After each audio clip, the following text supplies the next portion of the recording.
right, good morning, everyone. I believe we also have a few who it would be good afternoon for. So we'll go ahead and get started here. Before I dive into the content, we do have a little bit of housekeeping we'll get through. First off, I am going to be recording this webinar. We'll make it available.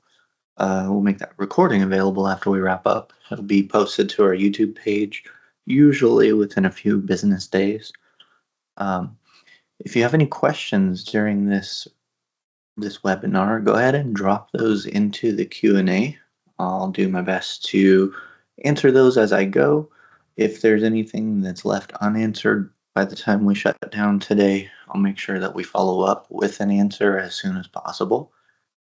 And then all of the slides, the recording, any documents that I might mention throughout, all of that will get emailed out either this afternoon or early tomorrow, and you guys will get a copy of that for your reference.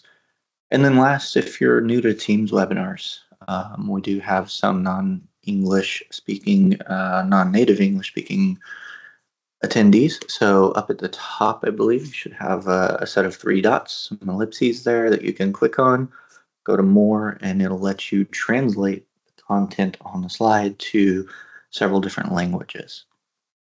So with that, we'll go ahead and get going here. So today, we'll have a full list of topics. We'll start off with some basics on positioning the head. And once we get through that, we'll take a quick look at each one of the head supports that we offer here at Stealth. Now, we'll start here, like I said, with some head positioning basics. And I think as many of you know, we could do a several-hour course on just this subject alone. I'm sure several of you have before. So this is just going to be some basics to get somebody started and get them positioning in the right way. So once we do that, we'll kind of talk through some higher level topics on positioning the head, but in no way is this going to be a comprehensive in no way is this going to be a comprehensive head positioning discussion, right? So there is quite a bit we can cover there, so we'll try to keep it easy. So at Stealth here, our view of head supports in general is we kind of break it out a little bit more than the typical. First is just that it's a head support, right? This is your like contoured pad that could function as a simple resting spot. It can help to reinforce that sitting posture and complement things like trunk support and pelvic belts and things like that. But overall, it just gives the user a place to rest their head. Often, though, that standard contoured support is enough. A head support with adjustable lateral supports may be needed to say control lateral flexion and things like that.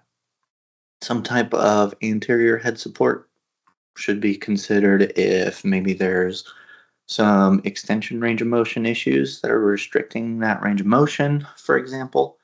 But because of that, all of our head supports can have these positioning components added to them with very minimal effort so that you can build out that full positioning system that the client might need.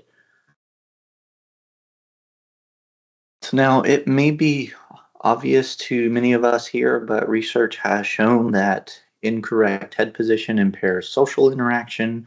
It can lead to swallowing, breathing disorders, malnutrition at a certain point, and fatigue, right? So if there's no action taken at all, that incorrect head position can eventually lead to posture deformities and disabilities in head mobility. So a kyphotic posture, for example, that can cause cervical and craniocervical extensor muscles to fatigue very quickly, just from having to overcome the curve of the spine so that they can eat, and they can breathe, they can see, they can interact with others, things like that. So it becomes more difficult to tolerate that upright sitting in the wheelchair. On top of that, our vestibular system is what we use along with our head position and visual field to understand where we are in space, to understand if we're upright. So maintaining a stable, well-positioned head is pretty essential for carrying out successfully um, a variety of different everyday tasks, right? Anything that involves the upper body, really. So keeping that head positioned well is extremely important, right? To boil it down. So in general, when we talk about function in the wheelchair, that the pelvis is going to provide the foundation for stability, right? It's going to affect the spinal positioning. That's going to in turn affect the upper limbs and head, right? So in other words, if we have inadequate sitting posture, that's going to impact the control of the head position. So that's the same head position that we need for orientation, for communication, for function, all that stuff we just talked about. So all that to say, good positioning and support in the pelvis, in the spine, in the limbs, all the way up to the head is needed for that optimal function. We can't look at head position in isolation, right? We absolutely need that solid foundation in the pelvis before we have the head in control. So I've used our friend Leon here for a few of these webinars, but he's a good example here of how impactful that pelvic and trunk positioning can be in the head. So Leon has a CP diagnosis, and in this case, he has a right anterior pelvic rotation with subluxation or possible dislocation in the hip. There's a 2-inch flexible pelvic obliquity on the left. He's got some right internal rotation at the hip and the knee, a fixed upper kyphosis. So he's got a lot going on down in the pelvis, and as a result, you can see where his head wants to go, right? When we corrected all of that positioning issues in the pelvis and everything is accounted for, you can see how dramatic the improvement is in the position of his head. So again, just trying to show here, because his head was leaning forward, that wasn't the root of the problem. We've got to look at the whole, not just his position of his head, right? One thing that's easy to overlook when we talk about positioning the head is balancing that head so the client's not having to fight gravity so much. The research is kind of varying here, but it's showing in general that a seat to back angle of about 100 to 110 degrees is ideal for balancing that head. So the study I cited on the slide here says 110. I found some others that, multiple different angles all the way down to about 100. So between 100 and 110 is that range I've seen research backing up. So there is a little wiggle room on that position. But maintaining the upright head position does become more and more difficult with flexion, right? You've got greater forces acting on the neck the farther your head flexes forward. Head movement is going to vary based on whatever activity you're performing, where you're looking at. For those struggling with head stabilization due to weakness, to other issues, resisting that gravity can become very challenging, right? And that's especially true for children. As an adult, our heads account for between 6 and 8% of our body weight on average. At birth and through early childhood, though, our heads, in proportion to the rest of our body, are much larger. So we've got to consider that when we look at overall positioning and how to improve the head control for that individual. That weight is really going to impact the cervical spine and other joints, right? The other thing we have to think about here is where that flexion is occurring. That can also dictate the placement of, say, occipital and suboccipital pads. And just like with the weight of the head, the location where that flexion happens can vary with age, right? So in adults, you might get flexion happening at like your C5, C6 area, while children who are more like in that 5 to 6-year-old stage, they're more at a C3, C4. So it does change over time. So what all this means is that a lot of clients can really benefit from a system that can provide for some postural variation help them overcome strength and positioning challenges, things like that, so that they're able to balance their heads more effectively. Now, one thing that does that very well is recline. And as I go through what I'm about to go through, I don't want to sound like I don't think recline is a great feature. It is. It's a great tool for postural variation. It benefits clients very well, and that benefit has been established in research time and again, right? So we would never not recommend recline for a user if it would benefit them. So what I do want to point out here is that shearing does occur more so in manual wheelchair world, but it does occur in both directions, right? That movement of the recline system and the movement in the client's body doesn't necessarily happen in the same position. So that's where the shearing happens. So if the pelvis isn't supported during recline, the lumbar spine will flatten. That flattening of that spine leads to more posterior pelvic tilt. Um, in individuals who are in that reclined position, they're going to have to reach farther for just functional tasks, right? If they're trying to reach, say, something on a counter and they're slightly reclined, they're going to reach more. So it gets harder and harder and increases the load on the shoulders and arms, which affects the cervical spine, right? So tilting the seat with a static back angle is going to typically cause a little bit more thoracic flexion instead of extension, right? And all of that, remember, your pelvis all the way up is influencing where the head goes. So all of that's going to affect how our head is positioned in that chair. If we look at the effect of shearing on the head, as that system is reclined, the head support's going to raise, right? So say a suboccipital support, it's going to try to push itself up into the occipital region, and that's going to push your head forward into more of a flexion. So it's going to add more stress to the neck, things like that. So we have to be careful here with recline. While balancing the head can be a great tool to fight gravity, it's not without some precautions, right? So here at Stealth, we do have epic seating that many of you have probably heard about by now. This is going to give you that postural variation. It's going to allow the canes to move. However, the movement this time is going to follow the body. The pelvis remains supported. So it's really going to reduce a lot of those shear forces and things like that, and help counteract some of those negative tendencies that we get when we allow some of this movement. So um, the thing here specifically for the head is that this new position, again, can hopefully help that user or that client balance their head easier. So for our kyphotic users, for example, I mentioned earlier that forward head posture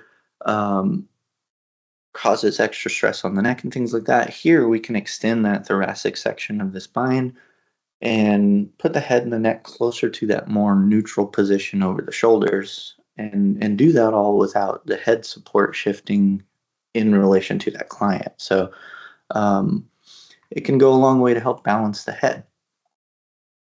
Now, when we talk about additional secondary supports, it's pretty common knowledge that two supports aren't going to meet the needs for stability or anything like that, right? We've got to have 3 points of control for any body part that we're trying to position in the wheelchair. So pretty standard concept in seating and positioning courses, but I think we often picture this concept in what I'm showing here, right? In this view in relation to laterals, but don't forget that applies in different planes on different body segments, things like that. And so we still need that base of support in the pelvis, in the lower extremities and the trunk before we address the head position, but this concept should still apply. So once we have that base of support, though, the same approach here happens on the head, right? So in this instance, we have some lateral flexion. We still have our 3 points, right? We support low on the curve at that trunk. We support at the apex of the curve, and then we support up high on that concavity right there on the lateral side of that skull. So for this example, we can really we can get fairly aggressive here and help to help that user or client maintain a good head position for their use in that wheelchair. With forward flexion, we still need those 3 points of control, right? It doesn't change the fact that 2 points are inadequate. So you should here, in this case, for our 3 points of control, probably be using a higher back with some shoulder retractors. You might need some cervical and occipital support. This client here might need some anterior head support, all to help with this, right? And help maintain that upright head. Seating angles, tilt, recline, things like that, they go a long way to help this user out as well. Um, and we always talk about how gravity increases deformities, but don't undervalue the impact that gravity can have over time, right? We can exploit gravity to also reduce some of these things, right? And that's where tilt and recline can come in. And so keep in mind in this example here, this flexion, um, if we're not keeping that head aligned with the vertical axis of the body, we're allowing that client to find themselves getting into more and more issues, right? We can start seeing rounded shoulders, increased thoracic kyphosis, things like that, all to compensate for the position they're in. They're putting more stress on the neck. So all this to say, all of this is going to happen in more than one plane, right? So that's part of where those shoulder retractors come into play. Um, when we have some of the flexion, it's pretty often paired with these shoulders moving forward into more protraction. So having a appropriate shoulder retraction can help counteract that.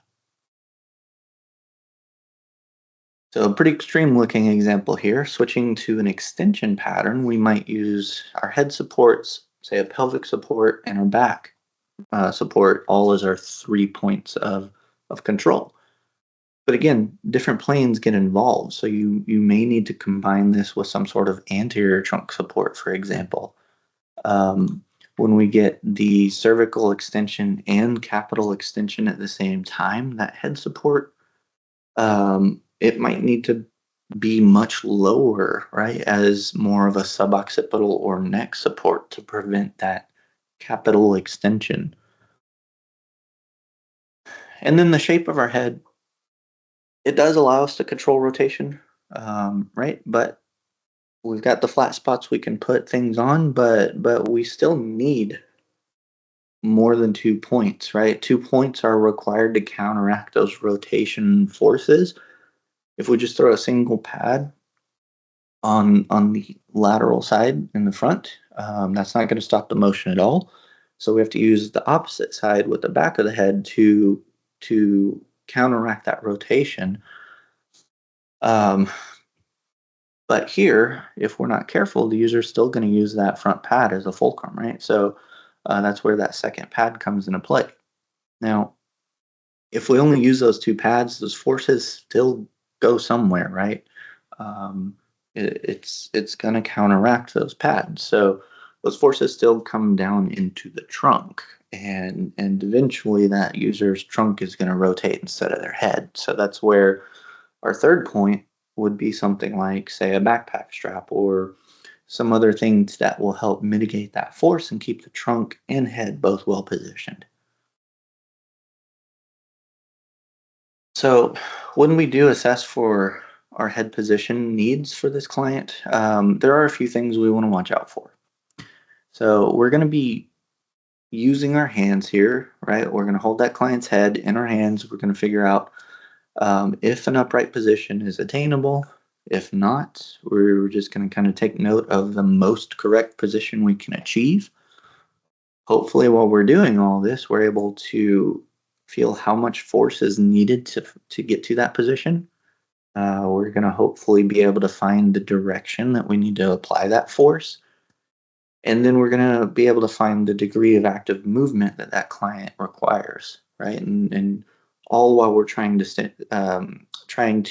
emulate that optimal position with our hands. So this can tell us a lot as we go through our assessment. So the way we hold the client's head, where we're placing our hands, how we're placing our hands, that can all guide the shape, the size, the placement, all of that of the pads that we need. It's a great idea here to take pictures from the front, from the side, from the back. um, all that'll give you a good idea of what you need once you're not with that client anymore, right?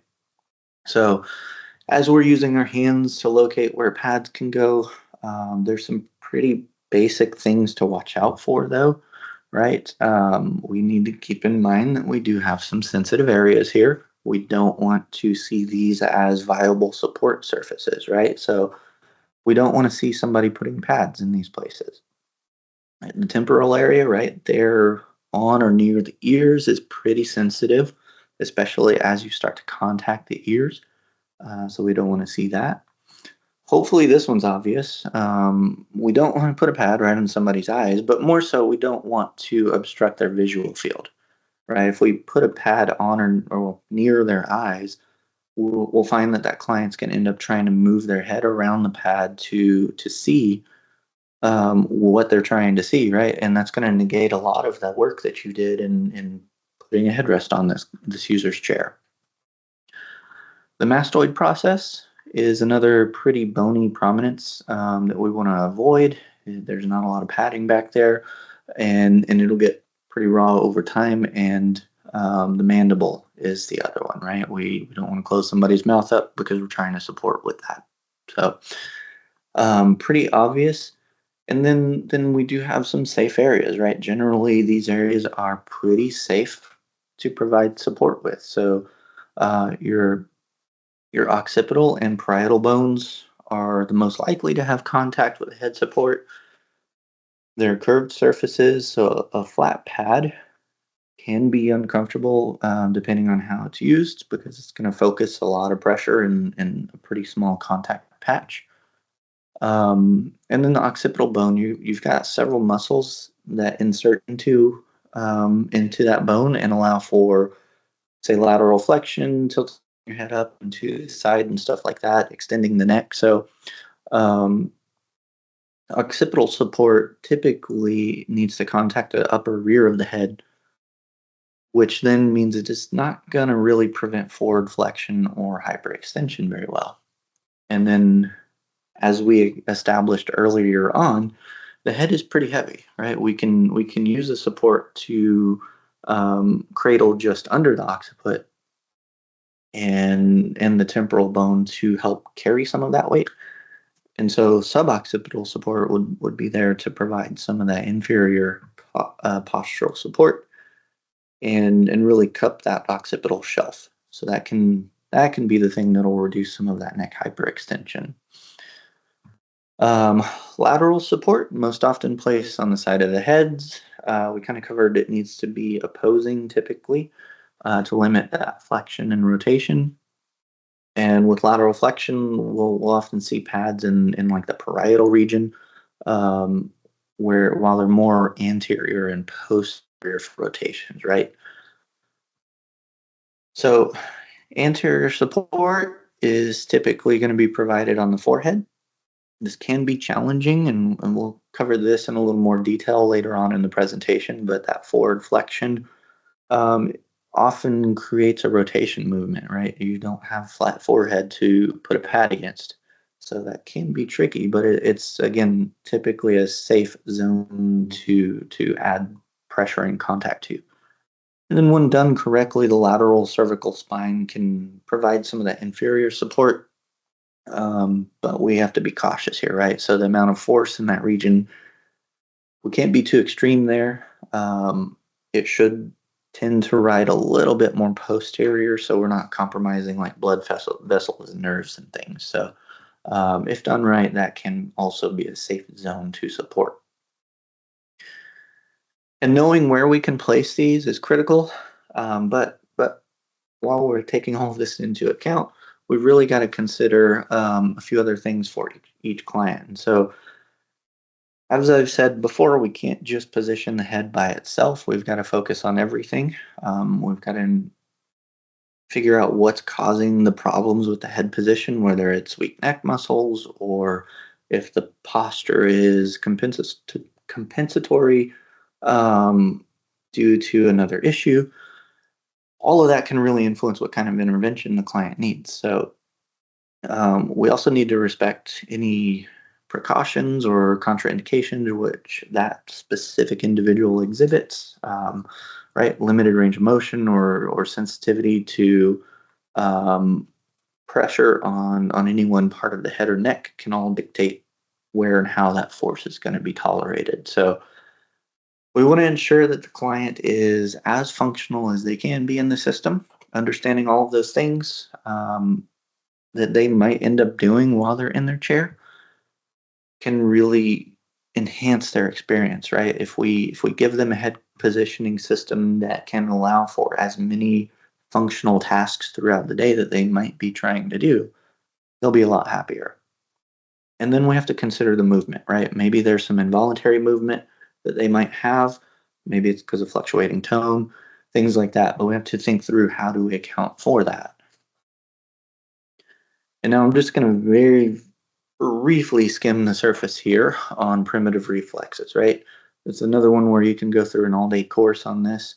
I'm giving you one slide. So the therapist joining us here will tell you there's plenty of info going on here. But to simplify things, maybe oversimplify things, primitive reflexes are present in infancy, and they're just reflexes that help that child do things like nursing and learn to roll, things like that. But they integrate or go away as that child develops. But a lot of times they do persist and they stick around because of, say, brain damage, inadequate motor development, things like that. And so primitive reflexes tend to be more common in individuals with high muscle tone, for example. But those persistent reflex patterns can lead to orthopedic changes, right? And reduced range of motion.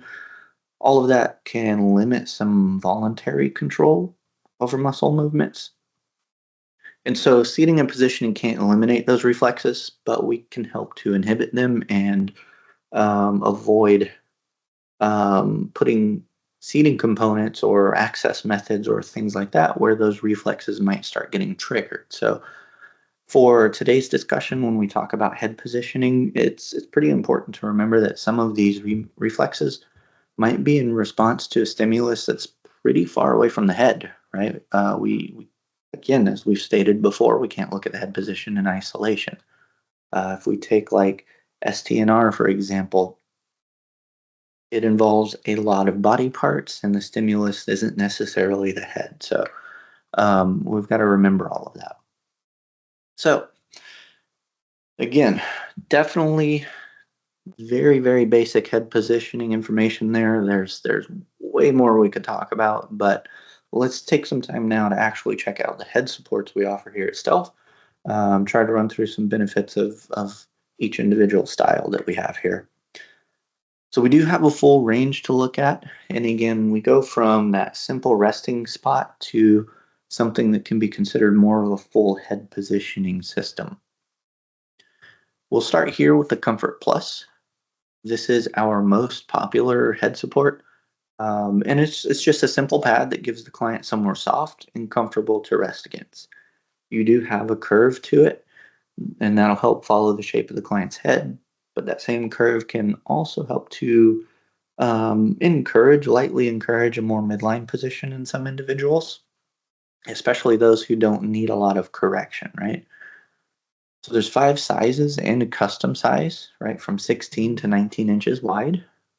What I do want to point out is the 14 and 19-inch wide pads also include small flat sections at the end. And what this is meant for are really to help prevent a client from hooking up under that headrest and getting caught up under the end of that pad.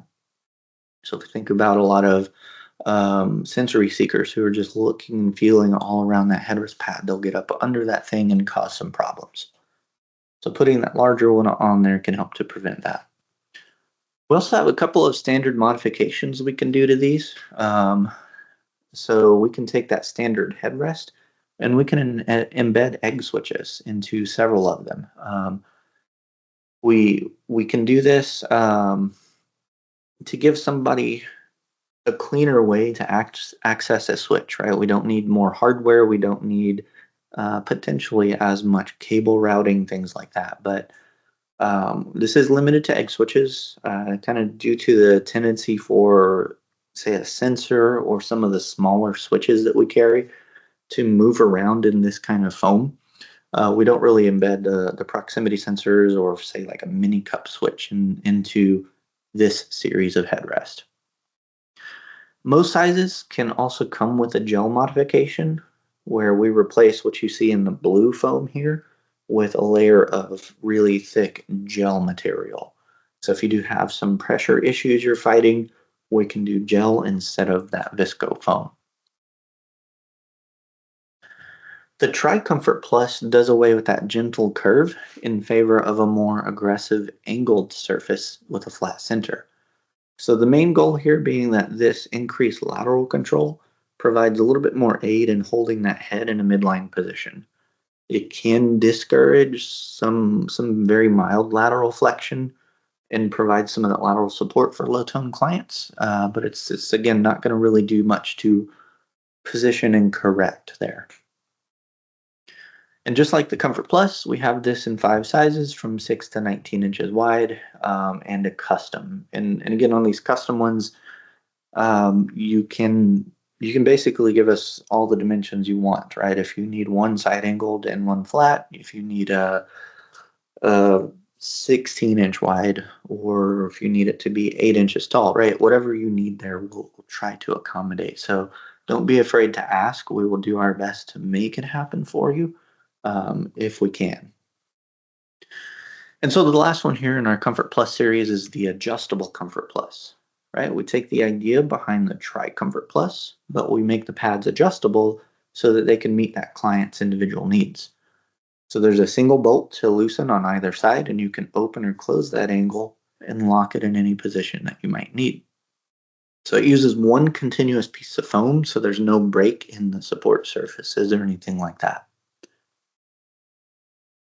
And keep in mind here, we only have 2 sizes, right? We have a 14 and a 19-inch. That middle section, though, is going to be either 5 or 6 3/4 inches wide. So the resting spot on that headrest is fairly typical of an average size head pad. So here you can see it better without the cover. But let me grab a pointer here. Right here, you can see that there's a slight flare outwards on the end of this pad. And so that's going to do 2 things. It's going to help soften the outside edge of that pad, and it's going to help to take away some leverage if somebody's trying to use the end of that pad as a fulcrum, right? So it just helps guide them in easier, softer, gentler when they're transferring, things like that. With the combo, you get a 3-point headrest system, just like we kind of saw with the Comfort Plus, but this time it's a lot lower profile, and these 3 pads are all individually covered and have their own foam and everything. So there are breaks between the pads. Aside from that hinge, they're not connected, right? All 3 pads are individually adjustable. They can go from an almost flat system to pretty well closed up like you see on the top here. The side pads on the small and the medium also have an ear cutout, and they're flared outward to help make, again, transfers in and out easier, take away some of the leverage if your clients are using the end of that pad as a fulcrum. And we do have 3 sizes here. We have a small, a large, and an extra large. The small has a center pad that's about 3 1/4 by 5, right? So a little bit, or very similar to a typical lateral pad. The large is about 4 by 5.5 inches, and the extra large jumps up to 6 1/4 by 5 3/4. So it gets quite a bit bigger there, especially in the height. And with the combo, we can do a gel upgrade on each individual pad. So you're not required to have gel over the entire head support. You get to choose where that gel is added. We can also embed a mini cup switch. So it's going to be a very small circular switch that we can embed on either the left or right pad. Again, so that user's really got a nice clean method of accessing that switch. Again, no extra hardware mounting hardware for the switch to deal with, and hopefully simplified cable routing. So the AP, or all positioning, is one of our more misunderstood head supports, in my opinion. It uses a suboccipital support to control the head. That section is malleable, so it can be shaped to match the client's needs. And then it also has an integrated occipital support so that the client's got a place to rest against. So that gives you a head support that can very closely match the shape of the head to cradle it. It can discourage some of that lateral flexion. Um, and so the suboccipital support here really needs to get kicked forward and molded to that head for this one to do its job well. And that's the step where I see often that that doesn't happen. It's just it ships fairly flat because we don't know the contour of that client's head, and then it's put flat up against that user's head instead of kicking that suboccipital section forward. So if you do those two things, it's a very simple and successful headrest. So there's 5 sizes to choose from here. They all come with a soft, like dual application foam, very similar to what you saw in the Comfort Plus, but we can do a gel upgrade if we need to here. As far as construction goes, the contoured series head support here are the most basic head support that we offer at Stealth. It's really an economical alternative to some of the others that we have. It's got an integral unit of self skinning foam here, so there's no covers, things like that, and so it works very well when you need something that's just super easy to clean. Is the big thing. We have it in 2 styles. Um, Both use a flexible, again, malleable metal base that allows you to form that head support better to the client's head. That small contoured pad gives you pretty much just a cradling head support with very, very basic lateral support built into it. The larger one gives you the same, but it gives you a little bit of occipital support with like a ledge there for some more suboccipital support on top of that. So um, both very simple, work very, very well when you need it to be cleaned often. And now we'll spend a little more time here on the next 2 headrests, right? So the eye to eye, it was created by a therapist, first and foremost, and she was struggling really to find a system that met her needs. So way back in 1999, she had collected a lot of feedback from her colleagues, from caregivers, um, things like that. She had tried a lot of other systems that were out there and ended up creating her own, and that was the eye to eye. It was really inspired by the Hans device from automotive racing, if you guys know that. Basically, it comes over your shoulders and comes up the back of your neck, but connects your helmet, right? Because you're in a racing car, to your shoulders, so that you don't have neck injuries from a crash. So by early 2005, she had already developed it enough to go through several prototype stages. She had applied for a provisional patent by that point. But 2005 was also when she met somebody from Stealth, and Stealth was introduced to it, right? So we went through some trials, some prototypes, things like that with her, and launched this in 2006 and started selling it shortly after. So we've had it for quite a while, and it really hasn't changed much at all since that launch in 2006. So the way the eye to eye works is really down to its shape. So it's going to provide a connection essentially between the head and the neck, right? It's going to sit fairly high to support the upper neck and head, but also block cervical extension. And so, unlike many collar type devices, which were more common back in '99 when she was working with this, those sit a lot lower and don't actually support the head. So, your head's still free to fall to the side if you don't have head control. The arms on the front can provide that lateral, or sorry, that boundary. to help a client redirect some of their extensor tone. But they also prevent the client from hooking under the head support, right? They're there as well to hold the chin prompt that we'll talk about in a second. So as a client extends backwards into this head support, say they go into an extensor tone, that head is really going to be forced into a more neutral position because of the shape. And the big thing about the shape here is as we ship this, it's going to ship relatively flat. Those arms are pretty flattened out. If you install it as we ship it, the arms would point pretty much horizontal, right? They would point out in line with somebody's chin. So they do need to be bent down to match the shape of the client.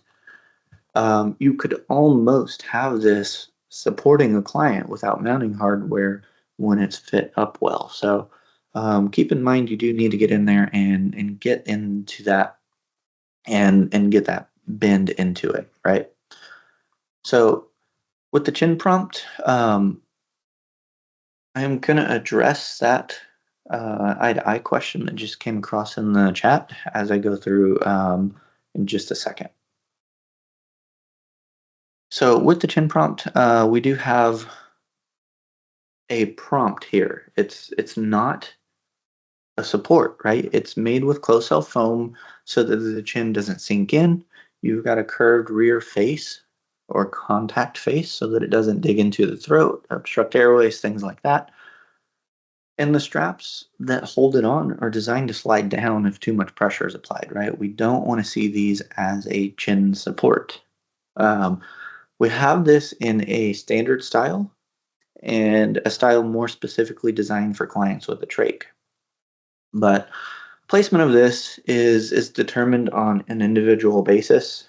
In general, though, if a client requires pretty much the maximum assistance to hold their head up, you would place this almost in direct contact with the chin while that head's in a neutral position.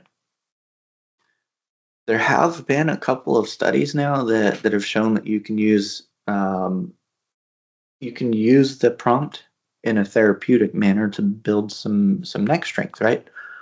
So you would just intermittently lower that prompt to allow for more of that active neck range of motion within a limited range that you're giving them, right? So as the client gets stronger, you gradually lower that placement of that chin prompt or get to the point where maybe you're intermittently removing the prompt altogether. And so again, just going through that slow gradual build of moving that lower and lower and eventually taking it off.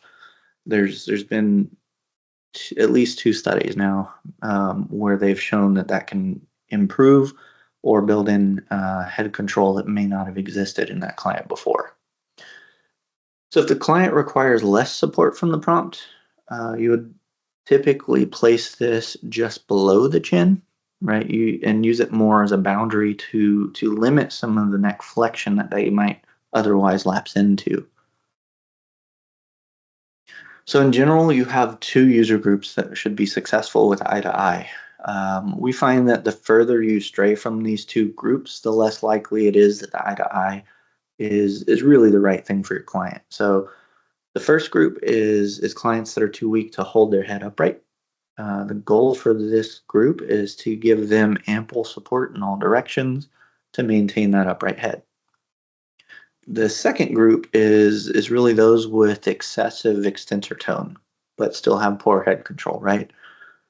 So the goal here for that group is to provide a system that would offer, say, enough lateral support and posterior support that when they do begin that extensor tone in their neck, they're guided back into midline, and they're staying in that good vertical position, but we don't have to worry about them getting caught on any positioning equipment and things like that.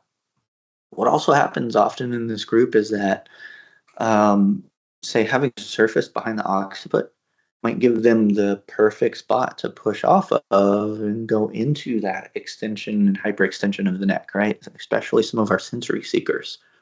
So minimizing or taking that away altogether can really help to take away some of the extension in certain clients. Now, measuring for the eye to eye is really only going to take 3 steps. It's not quite as difficult um, as it may first seem, right? So first, we just need a neck width. This gets us into the appropriately sized eye to eye. So somebody who might have excessive weakness, you may want a little bit more of a snug fit here. While somebody who's got more movement, you might want it to fit a little bit more loose. So we want to next then measure the arm length. This will tell us if we need a short or a long arm. So we would measure from the top of the clavicle down to about the bottom of the sternum, right? And again, that's going to determine the length of the arm that we need on this eye to eye. And then the last measurement we really want is the profile height, and that's going to be the distance from the top of the shoulders to more or less the base of the occipital. So the standard profile will be a little bit taller to help block some of that neck hyperextension, and the low profile is good for those with like shorter necks, or maybe I'm using the eye to eye with a separate occipital support, for example. So we can really get it positioned closer to that upper support. So with those 3 measurements, again, that'll really get you into that individual single part number that the client needs. They get you what you need to, or that gets us what we need to know to find that one part on, say, an order form or configurator or things like that. From there, we have several other modifications that you can use to further individualize that eye to eye. So really quickly here, ear cutout modification. That'll remove a corner up on the top section of the eye to eye to reduce some possible irritation to the base of the ears. Now, for our question that was posed in the chat or Q&A, that's not really going to solve that particular problem about the ears getting contact when you're flipping things back. The ear cutout modification is really more for just day in, day out use when it's actively holding that user in position. We do have a gel insert that would replace the contact material in the center of that eye to eye with a thin sheet of gel, and so that's really going to help alleviate some pressure issues that somebody might be feeling, especially if they're going into some flexion and putting a lot of pressure into it.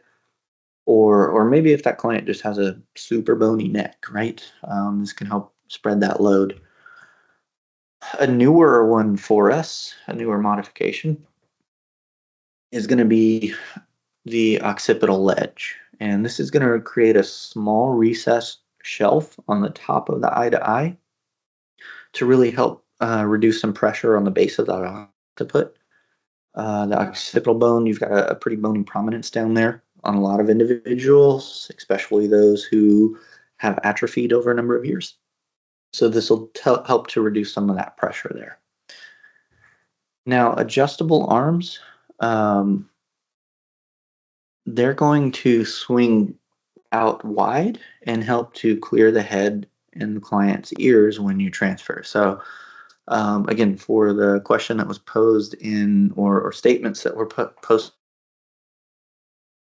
minutes ago, this is going to go a long way to help keep that head support from scraping the ears, pulling the ears forward and back as you transfer in and out of the headrest, right? We do have to have flip away hardware with eye to eye so that that client has a way in and out of their chair. When you combine that with the adjustable arms, again, they flip open and out of the way to help clear everything. So the one trick there to getting in and out, even without with and without the adjustable arms, is just a little bit of forward movement up on basically behind the shoulders is typically enough to make that transfer a lot easier. If you go to our YouTube page, there's a really old video of somebody sliding their arm right behind somebody's shoulders as they go to flip everything backwards. It's a simple little trick that makes a big difference when transferring, but for sure the adjustable arms make a huge difference as well. Now, The eye-to-eye does come standard with neoprene covers, but we can swap that out for a glide skin, so it's a little easier to clean. And we have sheepskin to help with pressure and temperature regulation and things like that. We do have a natural color one, but we also have that ugly green medical grade sheepskin as well. And the last thing here is a reinforced steel stabilizer arm. So this really helps when you have a super high tone client who might be forcing those arms back towards flat, right? When that anterior boundary isn't necessarily helping them redirect or channel some of that tone. This can help to eliminate some of the flex you might get in those anterior arms. So now jumping to the Ultra. Another headrest we've had since super early on. So Stealth, we really began as a response for the need of a super versatile head and neck positioning system, um, and switch mounting options, right? So the Stealth Ultra head positioning system was one of our very first products in response to that need. Um, when we get into the current style, the Unilink Ultra head positioning system here, it's really going to give us a modular approach to meet the needs of clients with pretty complex presentations, right? You've got an occipital pad that supports the occiput, acts as a posterior boundary to help minimize some hyperextension, say from abnormal reflexes or tone. And we've got that in a few sizes we'll look at here in a minute.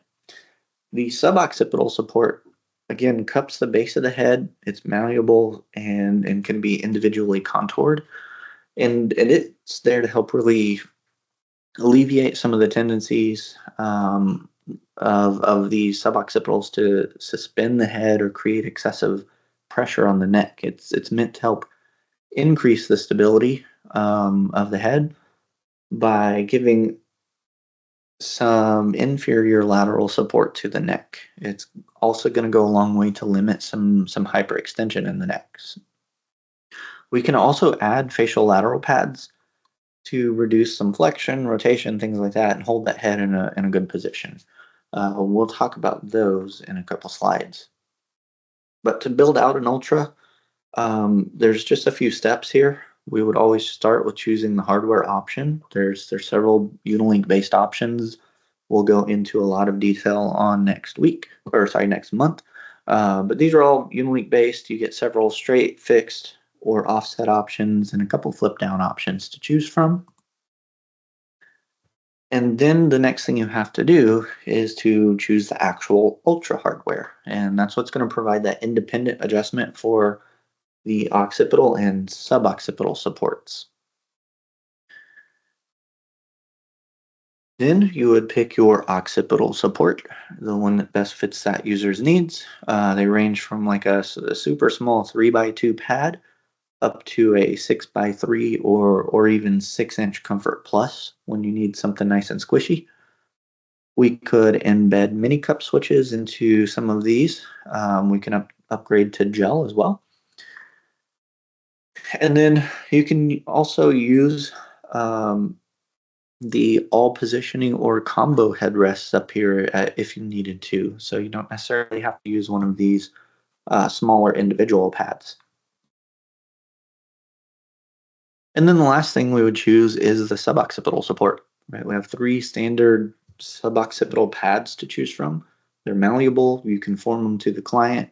You can also do gel upgrades in these pads, or you can do any one of the low profile eye to eyes. So you get a lot of the benefits of the eye to eye, but you can also provide some of that occipital support and a resting spot for that user.